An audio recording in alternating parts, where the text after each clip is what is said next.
우리는 지금 요한복음 1장 1절에서 18절까지 말씀을 중심으로 예수님에 대한 얘기를 보고 있습니다. 1장 1절에서 18절까지 보면 그라는 단어가 무려 10번 가까이 나오는데요. 자, 거기에 보면 제일 먼저 이야기한 걸 보면 태초에 말씀이 계시니라. 이 말씀이 하나님과 함께 있었으니 이 말씀은 곧 하나님이시니라. 이 얘기를 했습니다. 자, 여기서 보면 요한복음 1장 1절에서 18절까지가 7가지 주제가 요한복음 전체를 아우르고 있는데 그 전체 하나하나를 풀어나가는 키가 바로 여 앞에 있습니다. 그 첫 번째가 1장 1절에서 3절인데 그는 말씀이다 이 얘기를 했습니다. 그는 말씀이다. 말씀은 곧 하나님이다는 것이죠. 이 말씀의 역사가 우리 있을 때에 놀라운 변화가 있다는 얘기를 어제 했습니다. 그 말씀의 역사의 첫 번째 변화가 바로 2장에 나오는 가나 혼인잔치의 기적입니다. 모든 것이 앞에 거가 연결되어서 이어지고 있는데 그 다음 모든 이적의 사건들은 말씀으로 어떻게 일하셨는가 하는 것을 하나씩 보여주는 역사라고 할 수 있겠지요. 이 가나 혼인잔치는 어릴 때 교회 다니는 사람들은 지금까지 수십 번, 어떻게는 뭐 100번, 수백 번 들을 수도 있어요. 너무 잘 아는 말씀입니다. 그런데 이 말씀에 대한 깊은 이해와 진리가 우리 삶에 녹아나지 않았기 때문에 그냥 하나의 사건으로만 나타나는 경우가 굉장히 많습니다. 가나 혼인잔치의 가장 핵심은 잔치에 포도주가 떨어졌다는 것이 핵심입니다. 그런데 더 큰 것은 성경을 자세히 보면 말도 안 되는 일이 또 일어나고 있어요. 포도주가 떨어졌는데 어머니가 예수님께 와서 이 문제를 이야기하는 거예요. 예수님 보고 포도주를 만들어내라는 얘기잖아요. 이 말도 안 되는 일들이 일어나는데 그런데 희한한 것은 예수님이 황당한 걸 가르치죠. 하인들 불러서 앞에 보면 결례를 행하는 정결 예식을 하는 돌 항아리 6개 있는데 거기 물 좀 채워라 그랬더니 이 하인들이 물을 다 채웁니다. 그 뭐 하는 거죠? 손 씻고 발 씻는 거잖아요. 이게 정결 의식을 행하는 건데 하고 채웠더니 물을 떠서 연회장에 갖다 주라는 겁니다. 이게 말이 안 되는 거죠. 사실 객관적으로 봅시다. 물을 떠서 연회장에게 갖다 주라는 것은 이 물을 술이라고 생각하고 먹으라고 사람들을 속이는 거잖아요.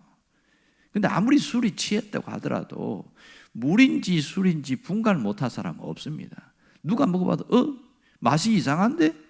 기분이 확 상하겠죠. 예수님이 사람 손님들을 속이라고 하는 것밖에 더 되냐고요.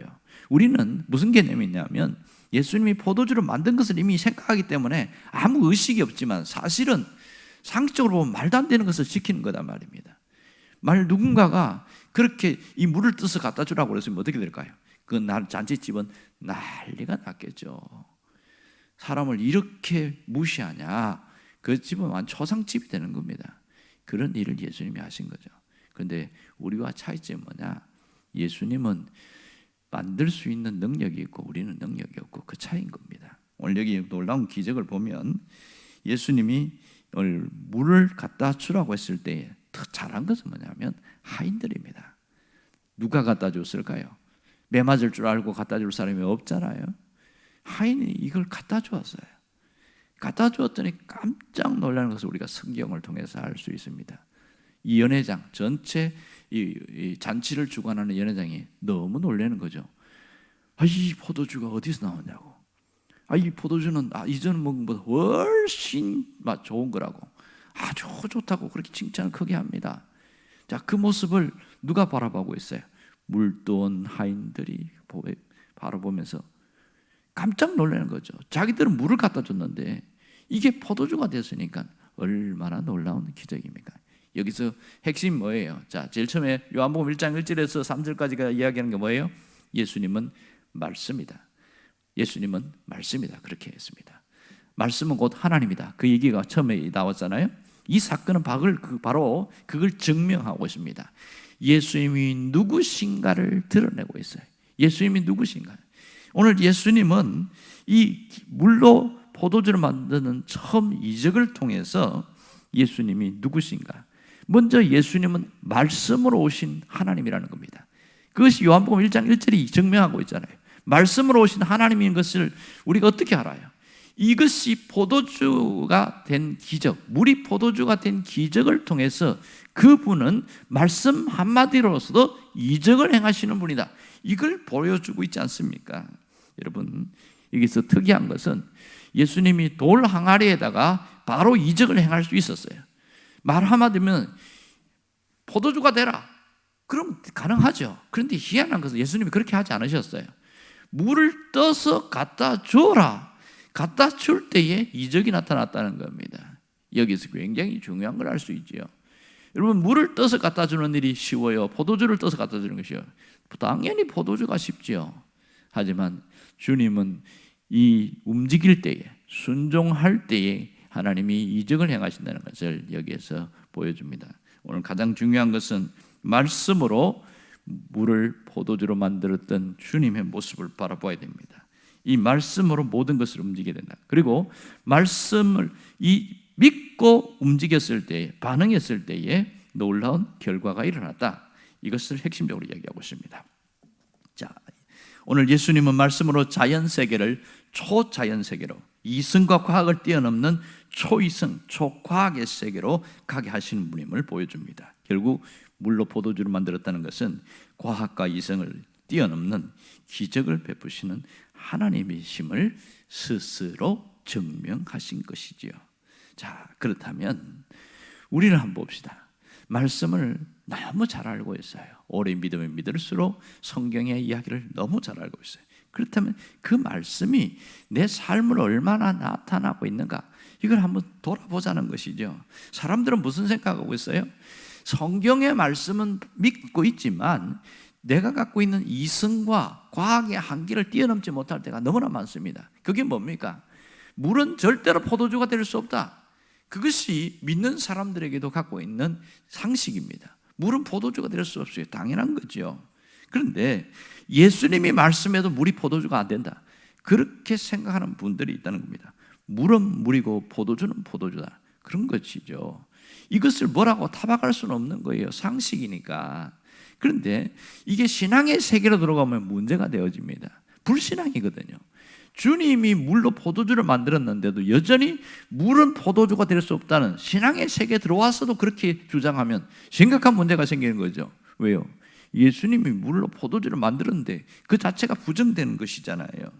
기적은 일어나지만 기적은 특별한 사람에게 일어난다. 이것이 우리가 갖고 있는 제한된 한계입니다. 사람들은 기적을 믿어요. 하나님이 하시면 된다고 생각합니다. 하지만 그건 나에게 일어나지 않는다. 이것이 일반적인 생각입니다. 어떤 특별한 사람, 하나님이 특별히 사랑하는 사람에게 나타나는 역사다. 그것이 자체가 잘못됐다고 할 수 없죠. 실제로 외적으로 그렇게 보이니까요. 여기서 중요한 건 뭔지 아세요? 예수님은 모든 문제의 해결자라는 것을 믿을 수 있기를 바랍니다. 그거는 모든 성도들에게 동일하게 역사하십니다. 예수님은 모든 문제의 해결자. 여기서부터 우리의 믿음이 새롭게 시작되어야 됩니다. 여러분, 여기에는 플러스와 마이너스가 있습니다. 말씀으로 해결한다는 것이 눈에 보입니까? 안 보입니까? 안 보인다는 게 놀라운 겁니다. 사람들은 과정이 안 보이기 때문에 못 믿는 겁니다. 과정이 아예 무시되어져서 저절로 우연이 된 것처럼 보이기 때문에 안 된다는 겁니다. 그래서 우리에게 중요한 게 뭐예요? 보이지 않는 믿음이라는 것이 너무나 중요한 겁니다.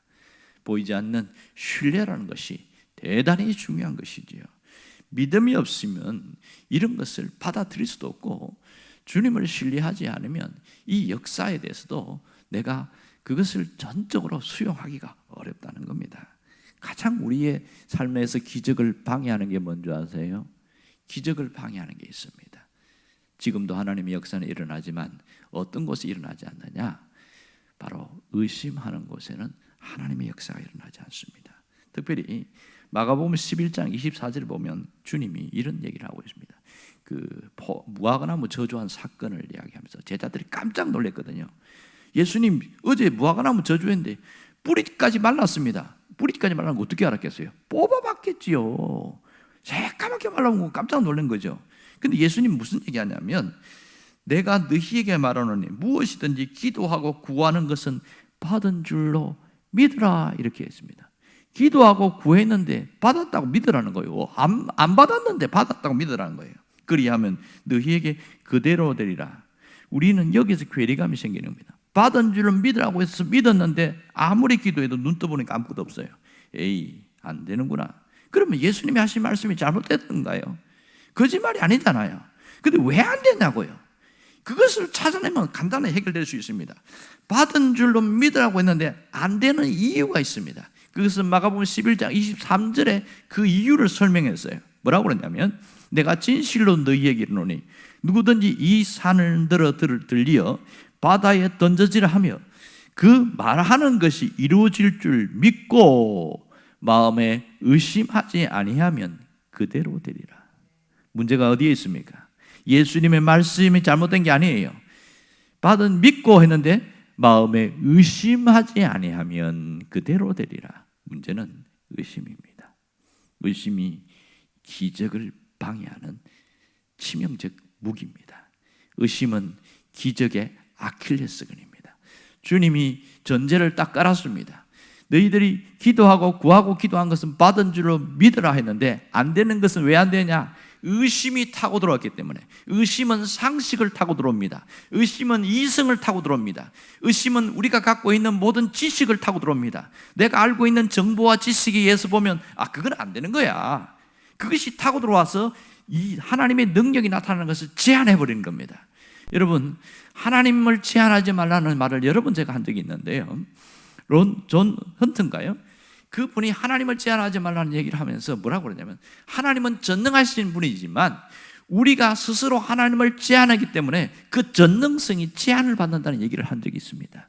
중요한 것은 우리에게 또 지금도 물이 포도주가 만들어낸 엄청난 기적들이 일어나는데 그 이적이 왜 내 삶의 현실에 일어나지 않느냐? 그것은 주님이 하신 말씀대로 마음에 의심이 끊임없이 타고 들어오고 남아있기 때문입니다. 의심을 몰아냈어요. 깨끗해졌어요. 그런데 가만히 있지 않습니다. 또 타고 들어옵니다. 그래서 이성을 타고 들어오고 상식을 타고 들어오고 끊임없이 타고 들어오기 때문에 이겨내는데 싸워야 되는데 그걸 뭐 안 싸우는 거예요. 왜? 당연한 일이니까. 말도 안 되는 얘기 하지 말라고. 그게 말이 되냐고. 그게 상식적으로 안 맞는 걸 왜 그러냐. 그것은 맞습니다. 우리가 상식과 이성에서 맞는 거예요. 그러나 신앙의 세계에서는 말이 안 되는 겁니다. 예수님이 하신 말씀이 뭐예요? 너희가 이 산을 들어서 저 바다에 옮겨지라 하면 그대로 될 것이요. 이 자체가 말도 안 되는 얘기지요. 아니 산이 깎여서 바다에 옮겨지는 거 왜 그거에 왜 필요하고 그게 어떻게 이루어진다고 이해가 되지 않는 겁니다. 여러분, 문제의 산도 바다에 옮겨집니다. 믿습니까? 문제의 산이 바다에 옮겨지는 것을 믿어야 그때부터 기적이 일어나는 겁니다. 물이 포도주가 만들어지는 것은 불가능합니다. 상식적으로는 불가능한 일입니다. 하지만 하나님이 하시면 됩니다. 주님이 하시면 이루어진다는 거예요. 이게 신앙의 세계입니다. 신앙의 세계는 이성을 초월하고 과학을 초월하는 초이성 초과학의 세계인 것을 우리가 알고 있으면서 내 삶에는 그걸 나타날 것을 잘 안 믿어요. 여기에서 한계에 부딪히는 겁니다. 하나님은 지금도 역사하십니다. 하나님은 오늘 이 말씀을 통해서 보여주는 게 뭐예요? 내 삶에도 물이 포도주가 되는 이적이 일어난다. 너희가 의심하지 아니하면 그대로 되리라. 주님 동일하게 말씀하고 있습니다. 말씀이신 예수님을 우리가 온전히 믿는 게 필요합니다. 이 말씀은 곧 하나님이심이라. 그 말씀이신 하나님을 믿는다면 그분의 존재, 그분의 능력, 그분의 역사하심을 전적으로 받아들일 수 있기를 바랍니다. 우리가 해야 될 일은 뭐예요? 오늘 이 하인과 같이 하면 되는 거예요. 갖다 주어라. 주님은 이적을 행한 이후에 갖다 주러 가지 않았습니다. 아무 일도 일어나지 않았는데 움직이라고 먼저 말하고 있어요. 갖다 주어라. 이것이 우리가 행해야 되는 겁니다. 말씀대로 하는 자만이 이적이 일어난다. 이걸 얘기하고 있는 거예요. 말씀대로 하지 않는 자, 움직이지 않는 자에게는 어떠한 이적도 있을 수 없다는 것입니다. 아무리 머릿속을 생각해도 안 됩니다. 말씀대로 안 움직이는 사람의 특징이 뭔지 아세요? 불평이 많습니다. 말도 안 되는 걸 시킨다고 한없이 불평을 합니다. 그래서 안 되는 거예요. 내가 책임지려니까 안 되는 거예요. 안 되는 걸 왜 자꾸 책임지려고 합니까? 주님이 하시는 손을 떼야죠. 손을 떼야 돼요. 여러분, 맡긴다는 게 뭡니까? 공을 던진다는 거잖아요. 원어적인 뜻을 보면 내가 갖고 있는 이 공을 예수님께 던지는 거. 그러면 내 안에 공이 있어요, 없어요? 내 문제의 고민 내가 있어요, 없어요? 없잖아요. 그런데 왜 또 고민합니까? 맡겼다가 다시 뺏어오는 거죠. 진짜 맡기면요 고민 안 합니다. 주님이 하실 것을 끊임없이 바라보고 끊임없이 주님 앞에 기도하고 엎드리는 겁니다. 그리고 내 안에는 의심을 뽑아내기 시작하는 거죠. 끊임없이. 그리고 내가 해야 할 일, 주님이 오늘 갖다 주라 하는 그것만 하면 되는 거예요. 그게 어려운 거 아니거든요. 상식적으로 생각해 보세요. 물이니까 갖다 주는 게 어렵지, 만일 포도주였다면 이 종들이 갖다 주는 게 쉬워요, 어려워요? 안 어려운 거예요. 늘 하던 일이니까. 종들이 늘 하던 일이잖아요. 손님들에게 음식 갖다 주고 물 갖다 주고 당연한 거죠. 그런데 이게 포도주가 아닌 물을 갖다 주라고 하니까 어려웠던 거죠. 이게 이성이 제한하기 때문에 어려운 겁니다. 우리에게 왜 안 됩니까? 내 이성이, 내 상식이 자꾸만 제한하는 거예요. 하나님의 능력을 제한하는 거예요.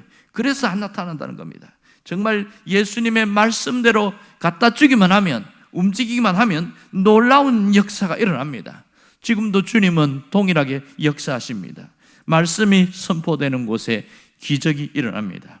말씀이 선포되는 곳에 성경대로 바로 사는 것이 말씀들이 선포되는 곳이라고 할 수 있겠지요. 귀로만 듣는 것이 아니라 이제는 움직이는 곳에 주님이 역사하신다는 걸 믿을 수 있기를 바랍니다. 내가 할 수 있는 것을 주님은 말씀하십니다. 다 저마다 다르겠지요. 갖다 주라는 것이 각각 자기에게 영역이 다릅니다. 그러나 내가 할 수 있는 것을 주님이 시키십니다. 그리고 전적으로 믿고 가면 되는 것이지요. 이 종들이 갈 때에 이러다가 내가 죽을 수도 있다, 맞아 죽을 수 있다는 생각 안 하겠어요? 물을 갖다 주는데 맞아 죽을 수 있는 거죠. 하지만 예수님이 시키니까 그대로 순종한 거예요. 그랬더니 그들이 본 게 뭐예요? 놀라운 기적을 그 현장에서 경험하게 됐습니다. 오늘 우리에게도 주님은 똑같이 역사하십니다. 우리에게 놀라운 기적을 경험하게 한 겁니다. 우리가 할 일은 갖다 주라, 주님이 그것만 하라고 말씀하십니다. 성경대로 움직이시길 바랍니다.